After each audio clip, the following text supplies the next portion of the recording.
Muito bem. Então, o transistor de efeito de campo, a gente tem basicamente dois tipos de FETs, tá? A gente tem um que a gente chama de JFET. Normalmente o pessoal fala FET, quando fala de FET, ele está falando do JFET, tá? Mas, criteriosamente, a gente precisa desse J para poder distinguir do MOSFET. Então, normalmente o pessoal se refere a FET como sendo JFET, e quando quer falar do MOSFET, fala MOSFET mesmo, tá? Mas para a gente ser mais exato, tem que falar JFET e MOSFET.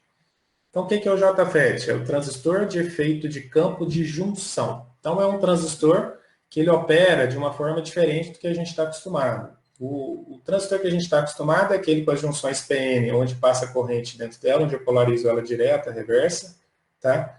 E existe uma polaridade na hora, né, da passagem da corrente ali entre a junção.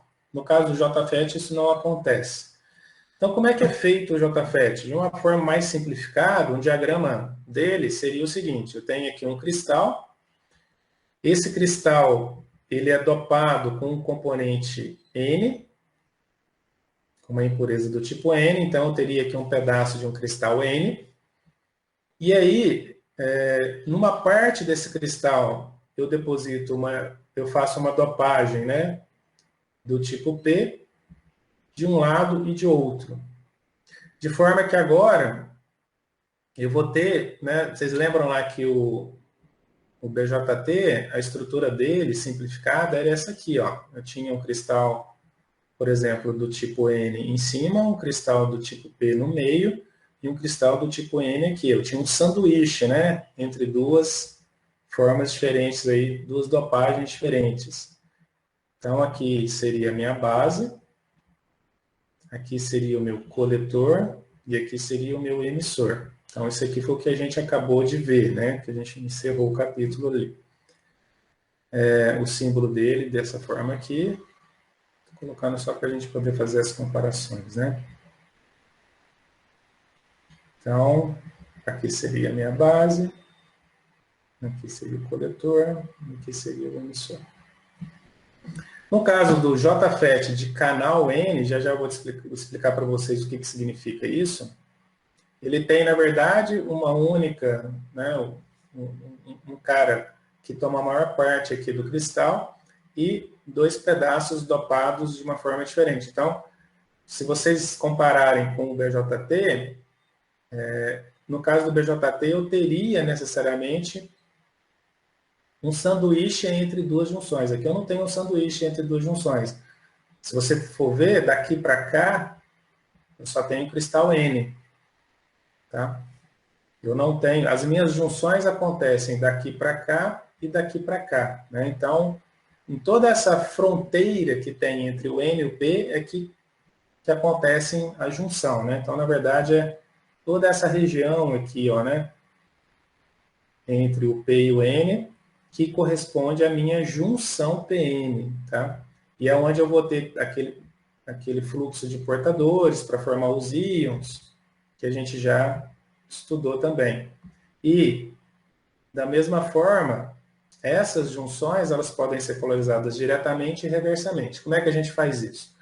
Então, ó, o principal substrato aqui que a gente fala, né, que é o cristal N, eu vou colocar um terminal metálico em cima e outro terminal metálico embaixo, tá? Eu estou colocando no mesmo cristal, tá? No mesmo cristal N, é o mesmo carinha, não tem dopagem diferente. Esse de cima eu vou chamar de dreno e esse de baixo eu vou chamar de fonte. Se vocês inverterem, né, na prática o dreno e a fonte de um JFET, não tem quase nenhuma diferença. Tá?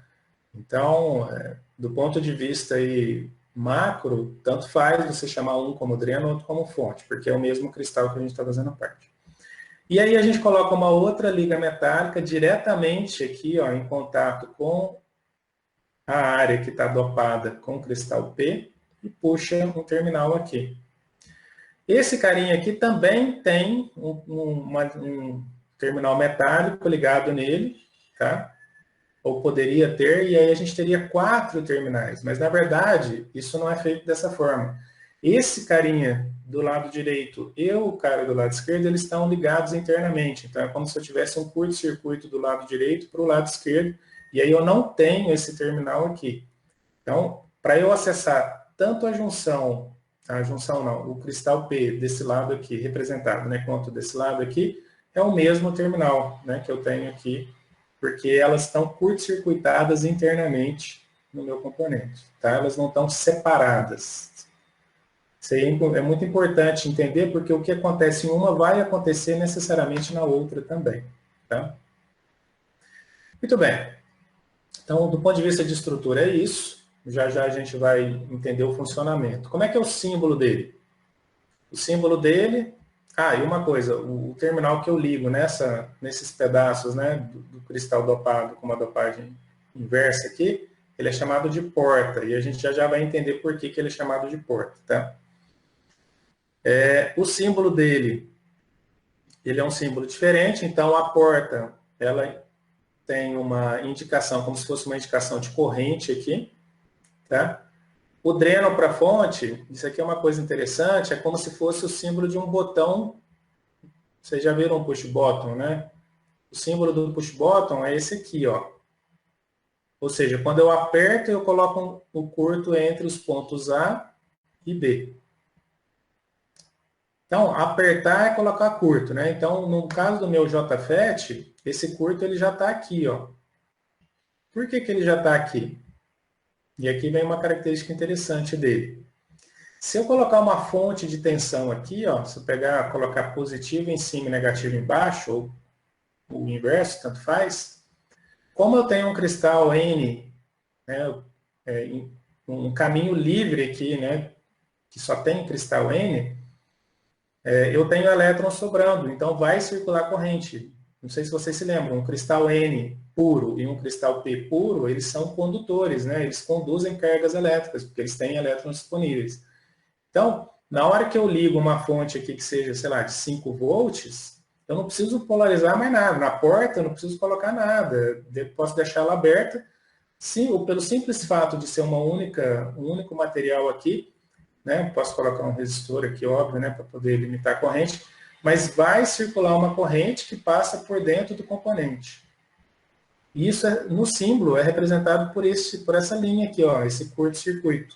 Quer dizer que, mesmo sem eu ter uma polarização de porta, o meu componente não polarizado, eu tenho circulação de corrente. Tá? Então, essa é uma característica importante do JFET.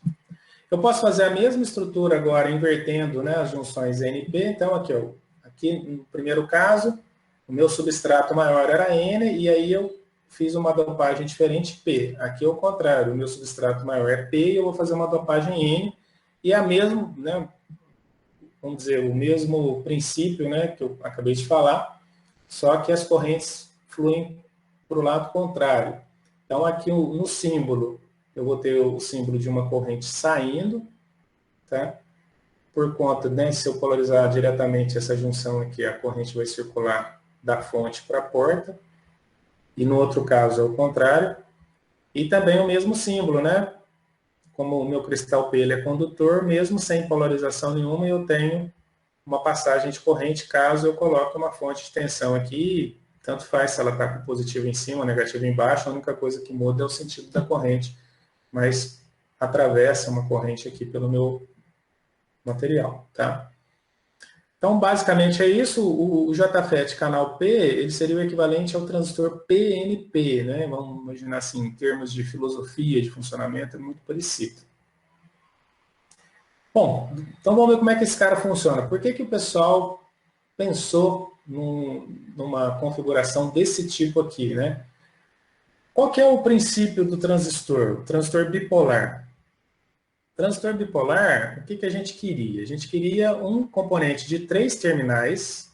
Vamos pegar lá atrás. Você tinha um diodo. O diodo tinha só 2 terminais. Ou ele conduzia ou ele não conduzia, conforme você tivesse direto ou reverso. A gente quis acrescentar mais um terminal para eu poder controlar a condução do componente. Então, como é que eu controlava a condução do transistor? Através da minha corrente de base. Ao controlar a minha corrente de base, eu consigo controlar a minha corrente de emissor e a minha corrente de coletor. Eu fiz contrário ali, né? Minha corrente de coletor e a minha corrente de emissor. E aí, na hora que eu coloco um resistor aqui em cima, que eu ligo ele lá na fonte, o que eu tenho? Eu tenho que, controlando a corrente B, que controla a corrente C, que controla a corrente E, eu consigo controlar também o meu VCE, que é essa tensão daqui para cá. E aí eu levo o meu transistor do corte para saturação, para região ativa, do jeito que eu quiser. Mas quem é que está mandando aqui? IB. Esse carinha aqui coloca o meu transistor na região de polarização que eu quiser. Portanto, o transistor, na verdade, é um componente de 3 terminais em que um dos terminais serve de controle para os outros dois. Basicamente é isso. Tá? Essa que é a grande sacada. E no caso do transistor BJT, quem controla, a grandeza que controla a minha saída é corrente. Tá?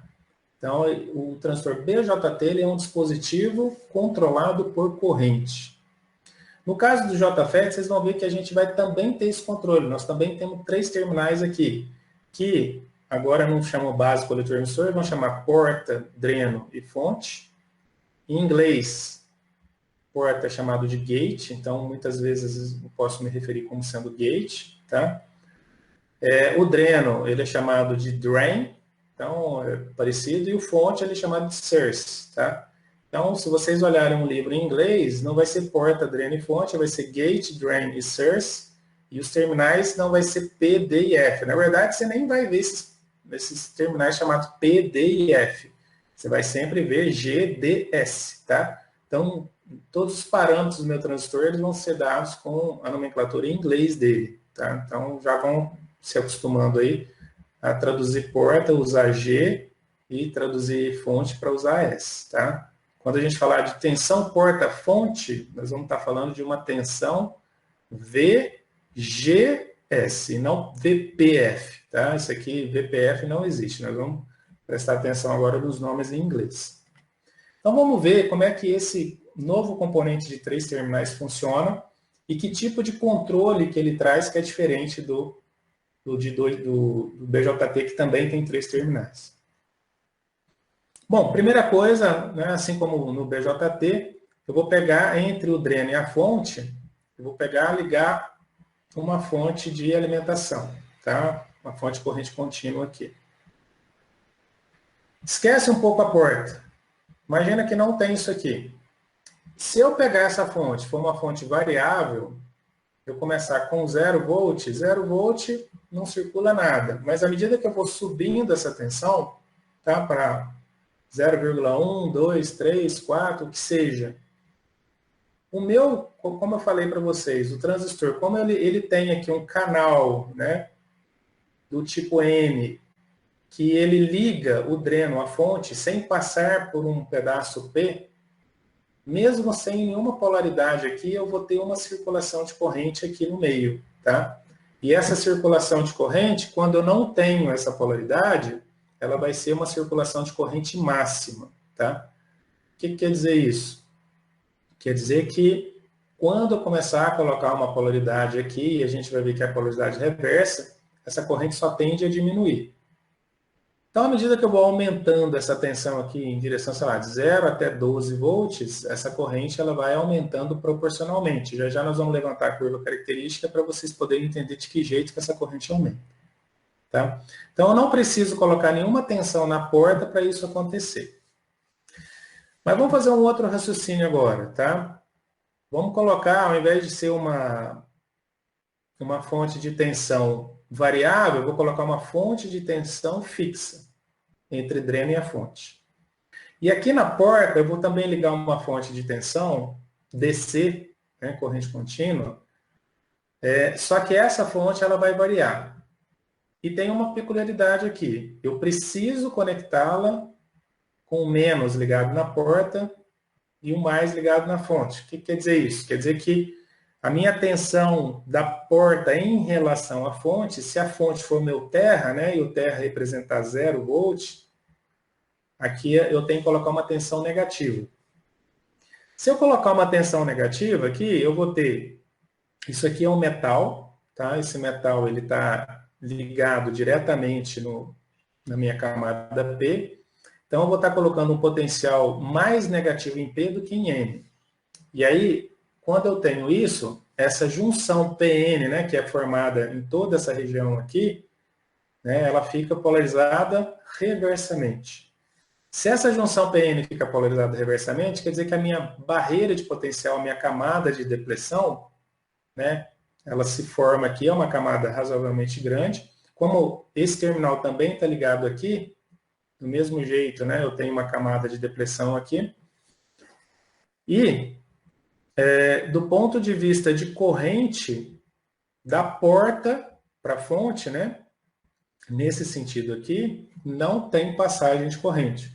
A corrente é zero, porque afinal de contas a minha junção PN está polarizada reversamente.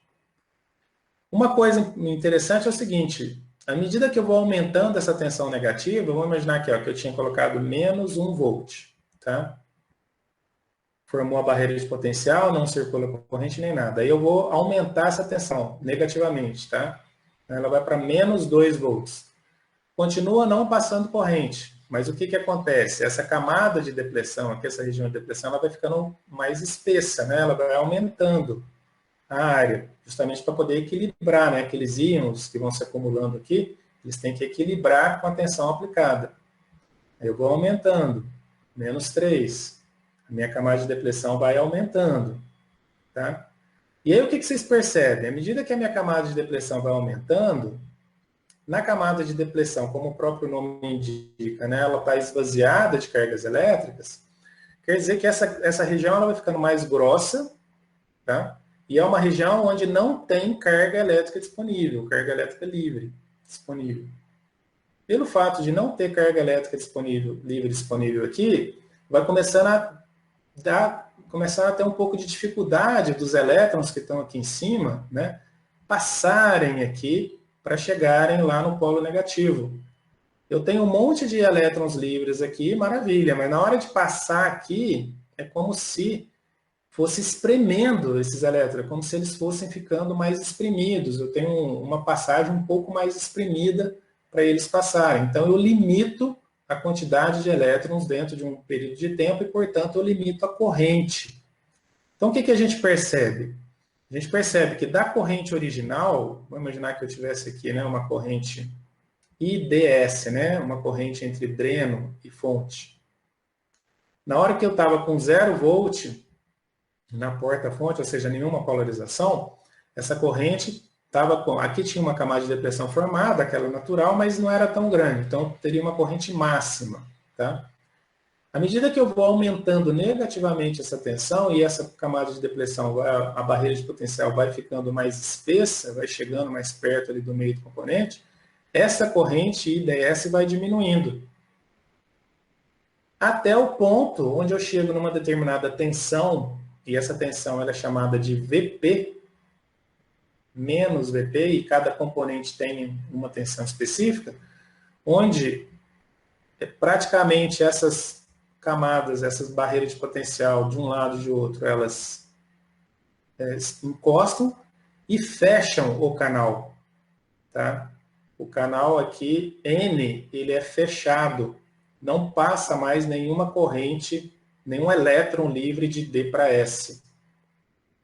Esta tensão onde isso acontece, tá? Ela é chamada de VP, e o P vem do inglês de pinch off. Pinch off normalmente é traduzido dentro do linguajar técnico, tá? Pinch é beliscar, né? Se você for pensar, né, em uma tradução do inglês assim, pinch é você dar um beliscão. Um beliscão no braço, o que você faz? Você espreme, né, a pele. Então, pinch é você espremer alguma coisa, né, com os dedos. O pinch off ele é traduzido dentro da linguajar técnica como estrangulamento, tá? Então, assim, é uma tensão na qual eu vou espremendo, espremendo, espremendo, espremendo, até que não passa mais nada. Ou seja, eu estrangulei a passagem do canal aqui, eu fechei completamente essa passagem. E isso é quando eu atingi o meu pinch-off. Para cada JFET fabricado, né, o fabricante ele vai indicar no manual qual é o valor para o qual esta polarização, né, essa tensão de polarização entre gate e fonte e source vai acontecer. Tá? Então, cada componente, qual é o valor? Tem que olhar no manual para saber. Mas o que a gente percebe? Olha que interessante. Enquanto que no BJT, a minha corrente de base, né, no BJT, a minha corrente de base controlava a corrente entre coletor, a corrente de coletor e a corrente de emissor, ou seja, controlava quanto que passava de corrente de coletor para emissor aqui. Quem controlava? Corrente de base. Uma corrente de base pequena, pouca corrente. Corrente de base grande, muita corrente. Corrente de base pequena, transtorno corte. Corrente de base alta, transtorno saturação. No caso do JFET, quem controla isso é a tensão. A tensão VGS é que controla a corrente IDS. Portanto, eu tenho agora um componente que ele é controlado por tensão e não por corrente. Essa é a grande diferença entre o FET com o BJT. Então, o pessoal, eles queriam fazer esse controle, né, através de um outro parâmetro. Por isso que levou-se ao desenvolvimento do transistor do tipo FET. Tá? Bom, basicamente é mais ou menos isso que é assim que ele funciona. Então, o que a gente percebe? A gente percebe, por exemplo, em aplicações de chaveamento, a gente pode fazer passar ou não corrente aqui, então seria o meu 0 ou o meu 1, né? A partir de uma tensão de porta-fonte. E uma grande vantagem desse componente em relação ao BJT é que, pelo fato da porta e a fonte sempre estarem reversamente polarizadas, né? Esta corrente aqui, a minha corrente que seria o IGS, né, o meu IG, corrente de gate, ela é zero ou muito baixa, né, mas devido ao fluxo de portadores minoritários, que é muito pequeno ali. Então, a gente pode considerar ela praticamente zero. O que isso implica? Se essa minha corrente é zero, implica que eu tenho uma altíssima impedância de entrada. Quando não circula nada, é como se tivesse aberto, um circuito aberto. Portanto, ele aproveita o máximo de tensão possível. Ele não carrega nada no meu circuito. Né? Então, eu posso colocar aqui uma porta lógica com uma capacidade muito pequenininha, né? E acionar esse cara aqui praticamente com zero de corrente. Ele não vai pesar na saída dessa porta lógica. Enquanto que se eu fizesse isso com um transistor, eu precisaria ver, né? A corrente de base é pequena, mas ela não é zero. Então, tem que ver se está dentro dos parâmetros que a porta suporta. Então, isso já é uma grande vantagem que eu tenho em relação ao JFET, ao BJT. Qual que é a desvantagem que aparece aqui? A desvantagem é que a tensão de polarização, né, enquanto que no BJT eu sempre trabalhava com tensões positivas, né, o meu VB aqui sempre era um VB positivo. Podia colocar negativo também, né, mas em geral eu operava com lógica com tensões positivas. Né, o 0 era 0 volt, o 1 era 5 volts, era mais 5 volts, né? Nesse caso aqui, não. E outra, a lógica é invertida, né? Porque se eu coloco 0 volt aqui, é onde passa mais corrente. Então, não sei, se eu quiser falar que ele é chave aberta, né? Eu tenho que inverter o pensamento. Aqui, quando eu tinha 0 volt, é quando parava de passar corrente. Então, aqui é o contrário. 0 volt passa o máximo de corrente. E o menos VP é uma tensão negativa, é onde corta. Então, aí que também é uma outra desvantagem. Eu tenho uma fonte de tensão positiva aqui e eu preciso de uma fonte de tensão negativa aqui. Eu preciso de duas fontes diferentes. No caso do BJT, não. Com a mesma fonte, eu poderia alimentar tanto a base quanto o coletor. Então, aqui a gente já começa a ver que tem uma questão aí de benefício, de custo-benefício na utilização desse componente. Tá? Então, ó, esse é um dispositivo em que a tensão da porta, a tensão VG, né, o VGS, né, controla a corrente de dreno. Então, ele é um dispositivo controlado por tensão, enquanto que o BJT era um dispositivo controlado por corrente. Como eu mencionei, ele é um dispositivo que tem altíssima resistência de entrada, essa corrente que entra pela porta ela é praticamente zero, porque a minha junção PN sempre vai estar polarizada reversamente.